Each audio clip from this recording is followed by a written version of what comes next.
La Galería de los Héroes, donde los héroes pueden guardar sus paraguas e impermeables. Hola, buenas. Esto es la Galería de los Héroes, en un nuevo formato que he bautizado como el Rincón de la Galería. La idea es transmitir una buena dosis de información sin distraernos con divagaciones, efectos de edición y chorradas varias. Solo yo, mi guión medianamente preparado y tú escuchándome. Sin más preámbulos, empezamos con el Rincón de la Galería, temporada 1, episodio 1, Shazam. Lo primero es dejar claro que hablar de Shazam es hablar del Capitán Marvel, un superhéroe creado en 1939 por el guionista Bill Parker y el dibujante Clarence Charles Beck para Fawcett Comics, subsidiaria de Fawcett Publications, una editorial norteamericana. Fue una de las más exitosas editoriales de cómics durante la década de 1940. Su personaje más popular fue el propio Capitán Marvel. Fawcett regresó a la publicación de cómics en la década de 1960, pero principalmente publicó Daniel el Travieso. ¿Quién es el Capitán Marvel? El Capitán Marvel es el alter ego de Billy Batson, un niño que al decir la palabra ¡Shazam!, se convierte en un adulto con grandes habilidades. La palabra mágica es un acrónimo de 6 ancianos inmortales: Salomón, Hércules, Atlas, Zeus, Aquiles y Mercurio.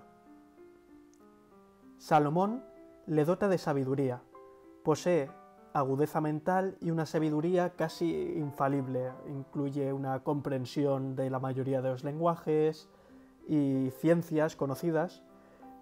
En las primeras historias del Capitán Marvel, el poder de Salomón también le daba la capacidad de hipnotizar a las personas. Un dato un tanto curioso.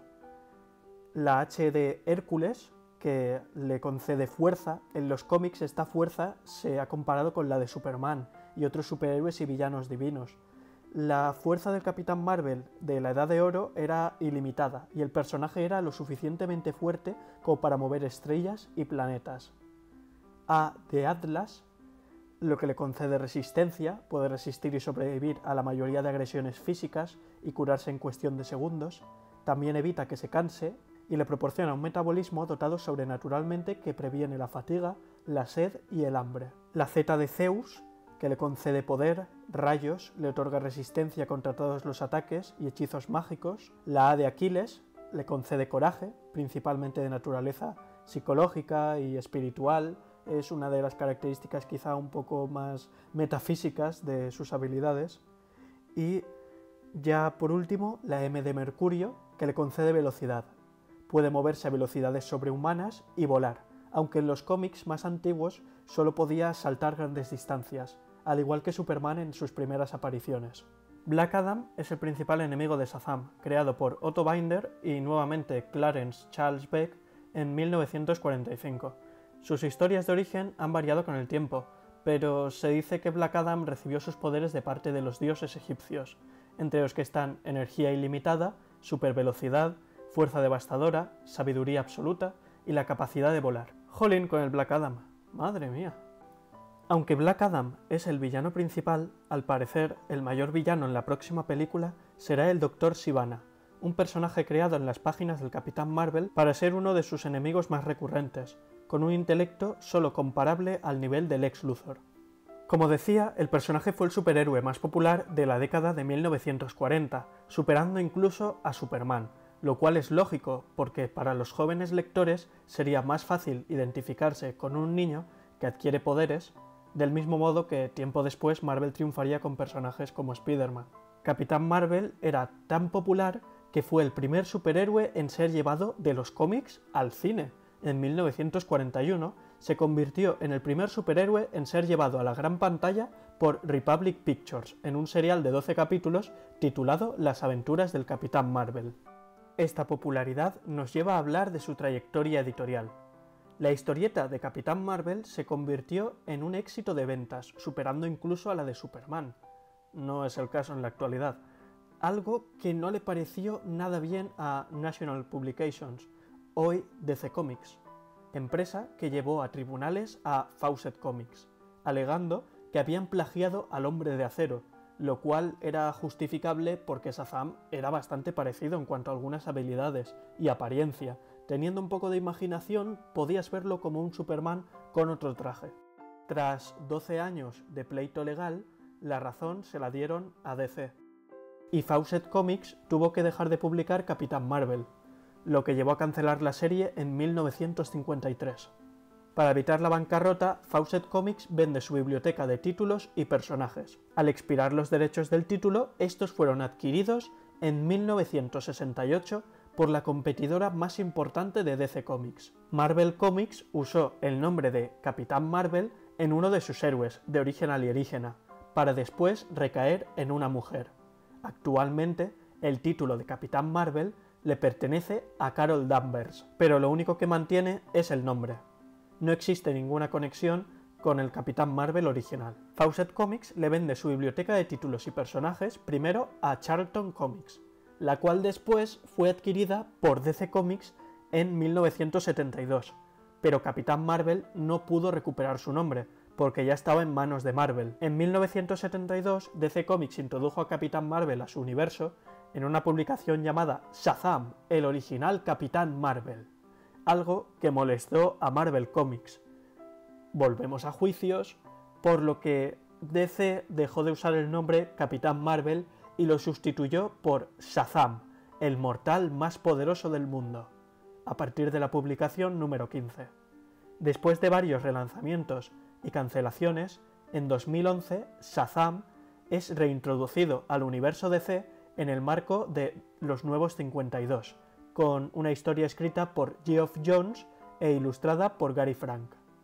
Como curiosidad, durante su infancia y adolescencia, Elvis Aaron Presley, el famoso rey del rock, fue un ferviente lector de cómics, siendo su personaje favorito el Capitán Marvel Jr., uno de los compañeros del Capitán Marvel, quien llegó a protagonizar su propia revista en los años 40. La primera influencia directa con el Capitán Marvel Jr. ocurrió cuando el joven Elvis iniciaba su carrera, adoptando el peinado de su ídolo, incluyendo las largas patillas y el rizo que eran el sello del alter ego de Freddie Freeman. La más obvia y conocida se dio varios años después, cuando en su larga etapa en Las Vegas todo su vestuario se inspiró en la indumentaria de su superhéroe favorito de la infancia, incluyendo capas que fueran fieles imitaciones de las que aparecían en los cómics y bufandas blancas como las que portaba el personaje cuando no combatía el crimen, por lo que, de cierta forma, Elvis es el cosplayer más famoso de la historia. DC Comics, actual propietaria de los derechos del personaje, ha realizado muchos guiños a la relación entre Capitán Marvel Jr. y Elvis Presley.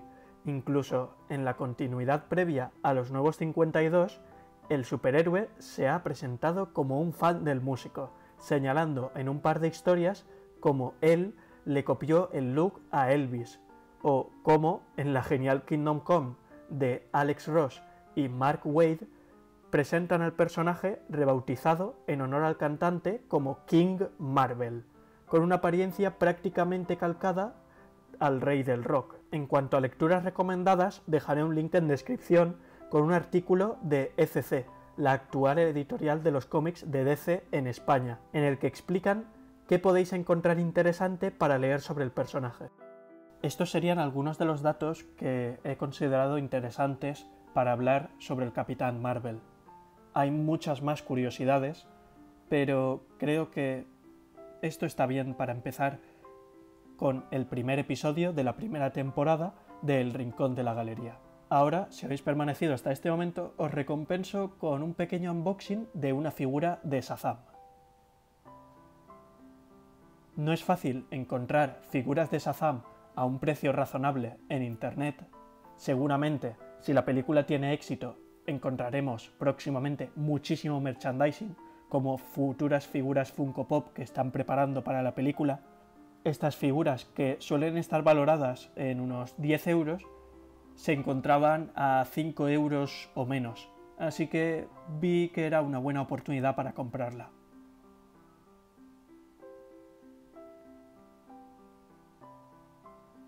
Quizá para gastarse 10 euros o más sea excesivo, pero las figuras son de una calidad aceptable.